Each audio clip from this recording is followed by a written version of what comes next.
Your Space with your host Hannah Arinaito. You are so welcome to this youth-centered show, a show that allows you, the youth, to express your thoughts and express your views. Now, with me today on the show, I have an interesting bunch of people, and I'm going to allow them to introduce themselves. And maybe this time they should introduce themselves with one enthusiastic character about themselves. I'll begin with here. Oh my god. That was too abrupt. What should I say? Enthusiasm? Yeah, just something, just one word.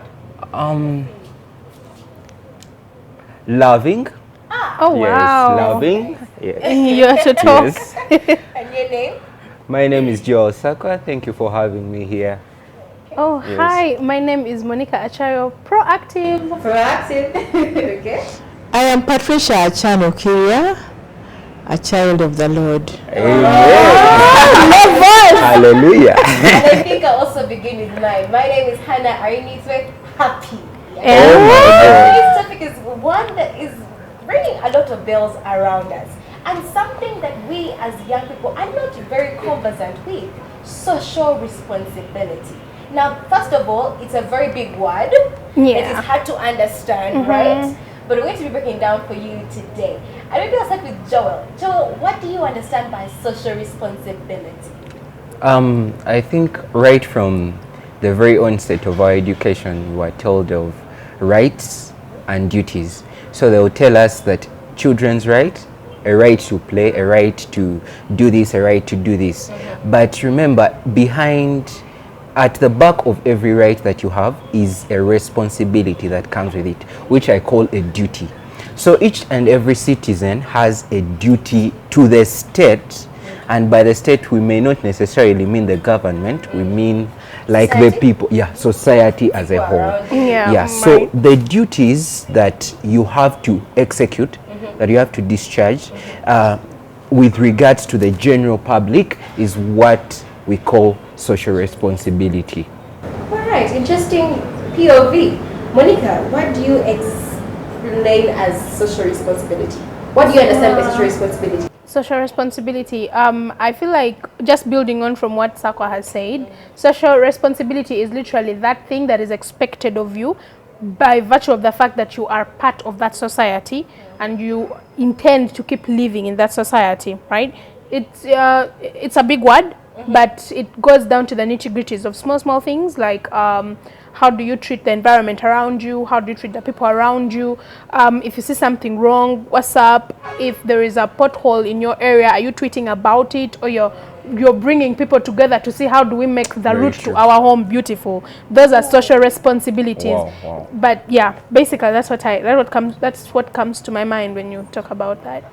Dr. Patricia, now I know you are legally a lawyer and you want to give us these difficult words, but I just need you to explain to us what social responsibility is in as simple as you can get. Social responsibility, like Monica and Joel have said, all those answers are correct. But when we dig it from the Constitution, the duties of a citizen, like Joel brought out, it is provided for in Article 17 of the National Constitution we have, the 1995 Constitution. It unpacks what the duties of a citizen is towards the state. Yes. A citizen is supposed to take care of certain nitty-gritties around him, around the environment, even around himself, because it's got to do with getting involved in promoting the welfare of oneself and the community. What do you do to add value to the community? Do you contribute to national development? And that is what we pick from the Constitution and also the national objectives and directive principles of state policy, where we have a provision that every citizen must contribute to the national development of this country through social responsibility, through some of the things he does in the community.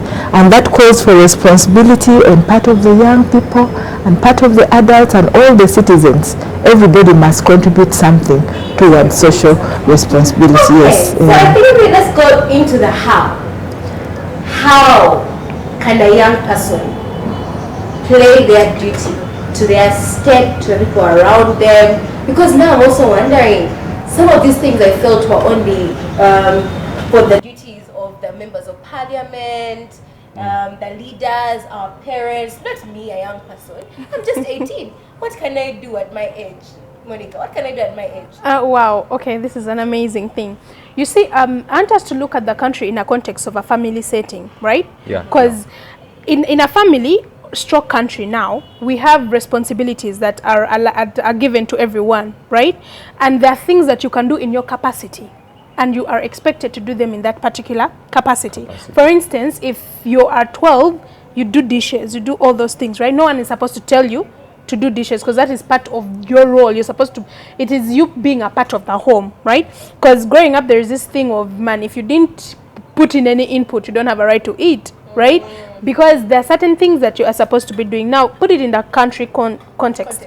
Our country is a bigger family, and we are all trying to live and coexist together in the best way we possibly can. There are people we have picked out and voted into power to do certain things for us. But then there are other responsibilities that are still left to us, and we are supposed to do those particular things. Let me go to the basics of taxes, right?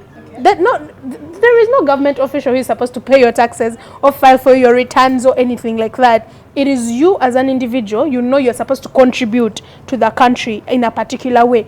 Pay your taxes. That is something you can do. You, the child, the responsibility of the state is to put you through school. It is your right. Now we have put you through school. What next? What's up? What are you doing? So go down to the basics. She has given us a provision, and it is spelled out. The constitution is in a very simplified language. It is spelled out. Go in there, figure out what they expect you to do, and do it. We are not expecting you to flip the country and turn it this way. Just do your part. Just simple. Do your part. So, what do you do in your everyday life as part of your social responsibility to your community and society around you?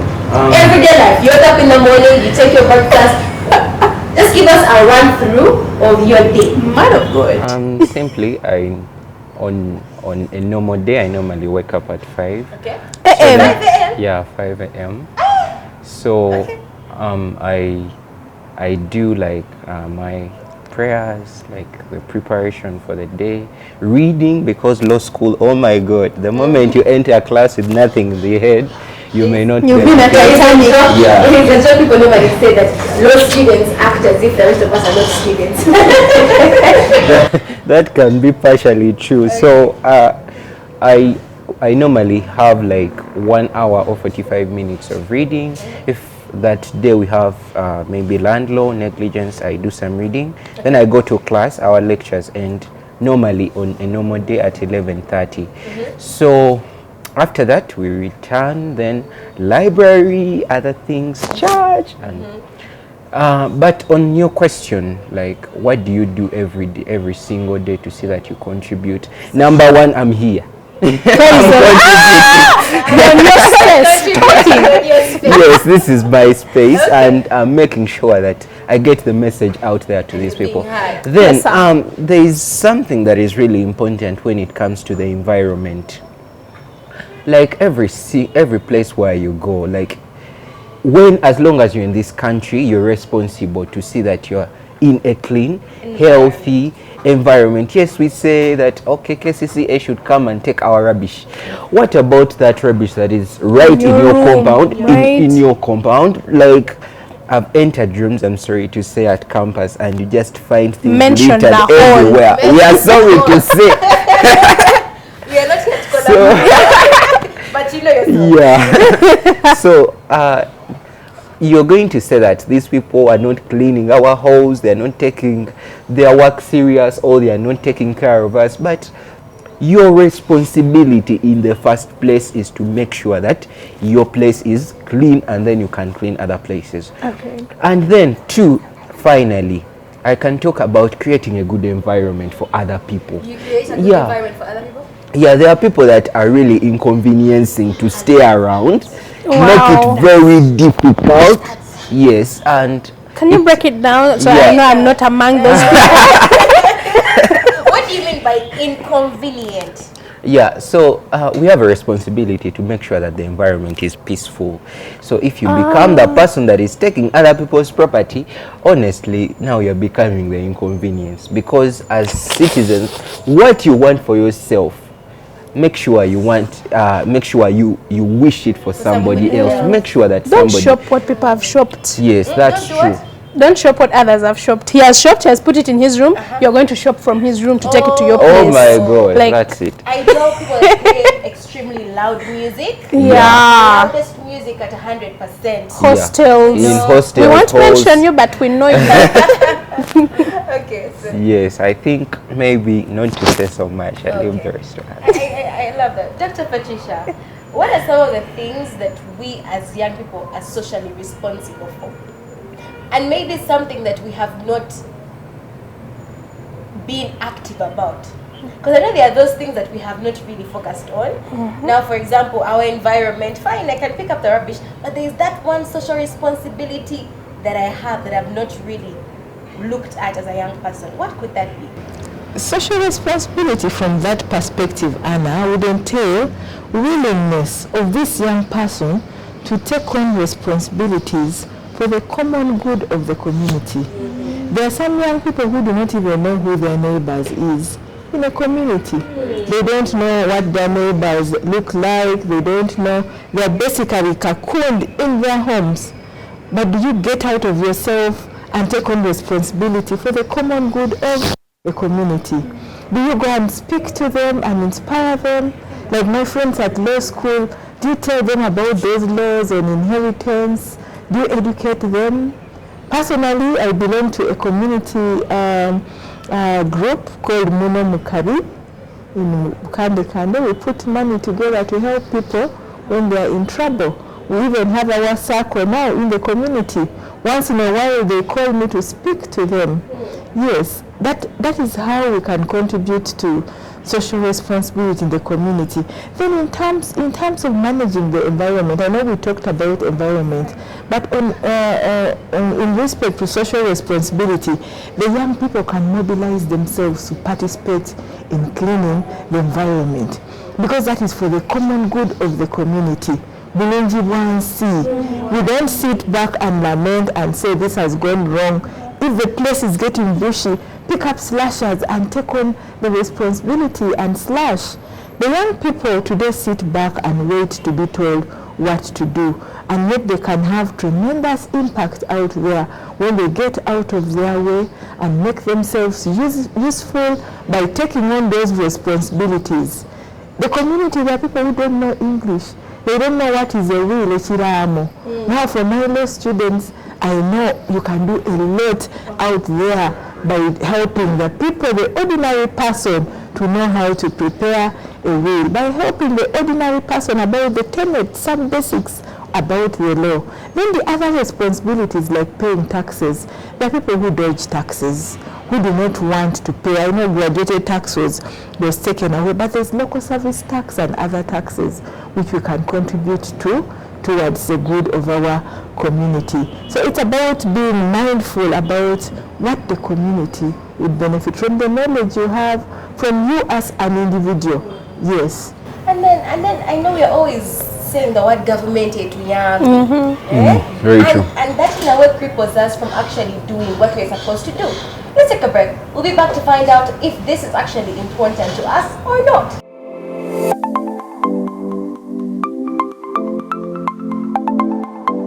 Welcome back from that short break. You're still here on Your Space with yours, Hannah Arinito.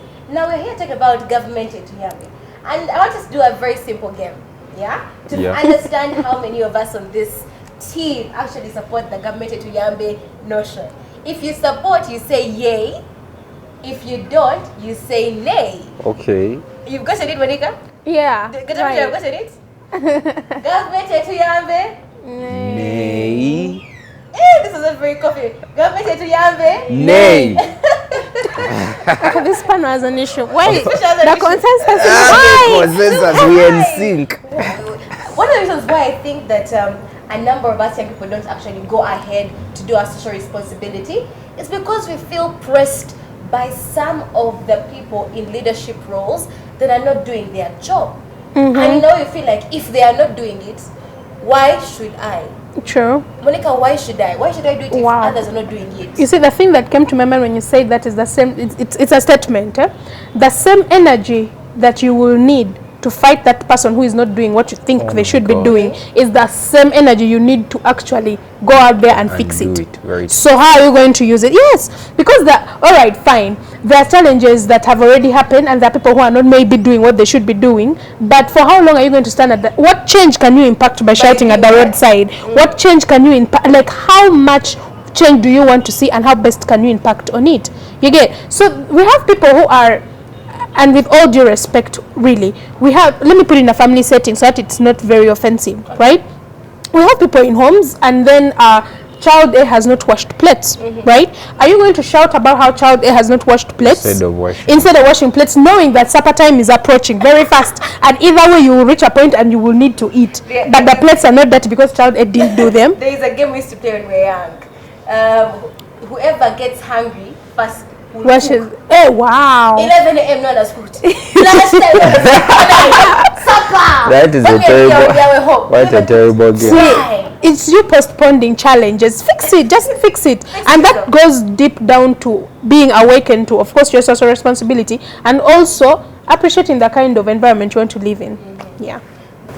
Sakwa, do you think that we should be doing it ourselves all the time? Okay, all the time can be tricky because there are some responsibilities that are left exclusively for the government. For example, I cannot get out with maybe a jacket or a shirt with URA and I start collecting taxes. Thank you. Because we will beat you. We will beat you. Social responsibility does not mean that I'm going to execute responsibility that is meant for the people in office or the government. But then that does not necessarily mean that we should leave everything for those people in government, because they are humans like us. Let's say, for example, the same responsibility that you have, they also do the same responsibility plus what they do for the government. So you see the difference. So if we understand that these people are not just doing what they are doing and earning money from it, they are also doing what you are supposed to do. For example, if we say like cleanliness, helping out people in the community, if there is a person that is not doing well, maybe financially, medically, even academically, for us the students, taking out that initiative to go help them. So these people also can do that responsibility, but I myself, who's not in government, I can also do that. As I'm waiting for that time, maybe sometime later, I will be part of the government. Yeah, like educating kids. Yeah, so I think that's an important place to start. Like Dr. Patricia, there are 3 P's of social responsibility. There is people, there is planet, and then there is profit. Is there a reason why we specify on the 2 of our environment and the people? What about animals? Well, the environment, normally animals are categorized within as part and parcel of the environment. But I'll give you an example. In the community where I live in Entebbe, Chitala, people had this mentality of dumping garbage on the roadside. Dumping garbage on the roadside. And I could not go from home to home telling them about it. Sure. I said, well, for me, my roadside will be different. So I planted flowers. Planted flowers on purpose to clean up the area near my home. It's also a shame. Yes. So when I planted the flowers and lit up the place, I don't see people now dumping rubbish there. And the dumping of rubbish has actually improved because now we don't see people dropping Pampers and paper bags and what all over the place.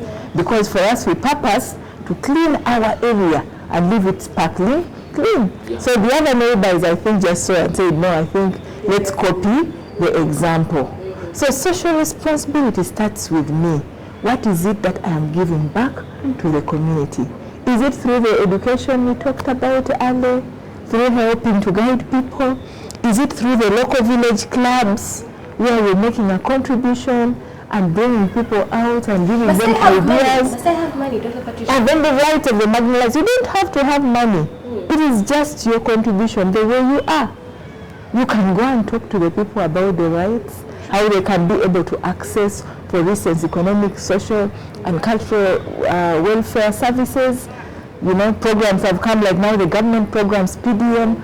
How can the community benefit? You can go there and tell them, well, members, I think we can form circles, we can go and meet the LC, we can come up with these ideas and be able to benefit. So social responsibility actually can help take people out of poverty when we all get up and own up our responsibilities and take it up. So we have to offer support even to the local leaders.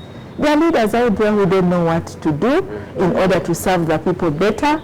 But now for those of us who are slightly exposed or more exposed, we can use that as an opportunity to bring them out and help them take on these responsibilities and have impact in the community.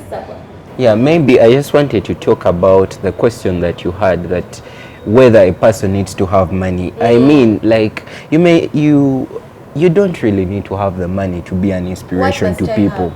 You just need to have a heart that wants to help. Exactly. For example, I can talk about, I'm not blowing my trumpet, but one time, like not many years ago, like 2 or 3, I was, of course, it was this time when I was transitioning, I was going to university, and everybody knew it, like, I'm going to do law, like, I want to do law, this was my passion. But then in that period, there were other people that had the same dream as myself, and maybe they because of resources or some reason, they did not have access to the knowledge That you had. yes, to the knowledge that I had, or what do I need to do law, or what do I need to do to get this course that I want. So I could go to families, I could go to homes, then I remember I had to go to some home, had to convince the dad, because the dad was, the moment he had law, he said, no. It's too big. The course is too big. Who will get you the money? Do you have 40 million? That's what people are telling him. That's how they think. They think. Yeah, right. So I had to sit down the family, the mom, the sisters, the boy, and I had to tell them that no, there is another route. You don't need to have to go to university first. You can go for a diploma, then you upgrade. It's affordable, it's doable. We can start. And even when they did not have any money, we looked for a support project to help this child go to school. And right now I can say he's done with his diploma and he has started his bachelor's. So I don't really think that idea, like you have to have money, is tenable. Yes, money is a necessity, but first empower people with vision, empower their minds, so that they can get from the place where they are. But one of the contributors to us being able to play our part in social responsibility is community. But sometimes as a young person, you find yourself lacking in community. Yes, you want to go out and help with your skills, help with your knowledge, but there's a lack of community. Cohesion. How do I forego that? It pains when you want to do something about something, but you can't even start because everyone is looking at you like, what are you doing? How do I navigate that, Dr. Patricia? I'll share with you an experience I was thinking when you were asking that question. Usually, sometimes children get locked up at home and they don't get to know the community. But for me, I break that ice. There are some occasions like at Easter or Christmas when you're around where you can do Christmas hampers and just take and give out to the neighbors, to the community. And who takes them out? The children. So you take this to Jaja so and so, take this to our neighbor so and so, take this, and that they are able to get to be known and create rapport. Because now they're going to go and tell mommy thank you, go and tell mommy, but now they will have also contributed in taking and helping out. But also we have to bring out the aspect of social justice, where you do take decisions with all fairness, and with ethics and with truthfulness at the back of the mind, with our consciousness. Because there are certain people who take decisions which really leave an outcry in the community. For instance, if there is a development project, the community must get to be consulted with. The community must be involved. The community must take part in making decisions that affect them. But I've been doing my work and visiting the grassroots and seeing some people get shocked that, hey, they have brought solar to the community, but we needed water. Because they were not consulted. In fact, they have brought this project, but so it's important to engage with them. Yes, for the technocrats, those in the employment government circles who plan and program should involve the community, not just plan for them from there, but consult with them, let them give in their ideas and tell you what their priorities are, so that you don't get a community or a citizen that is lamenting and saying, to government, because now they would have been consulted with and they would have taken part in making decisions which touch them. Yes. You might rush and do a health center, yet for them, priority was something else. Yes, they needed water, they needed, something more pressing. So back to the 3 P's of the social responsibility. There are people at the tip of the triangle, there are planets, and there is profit. Now, as we end the show, I want you to share with us what is the profit of me as a young person helping and playing my duty in society. First of all, it's very fulfilling to help. Like that example I gave, whenever I go back to the village, like the mom is all over me. I've literally become a son, and it's really beautiful. It's very fulfilling. And I don't want to add on more.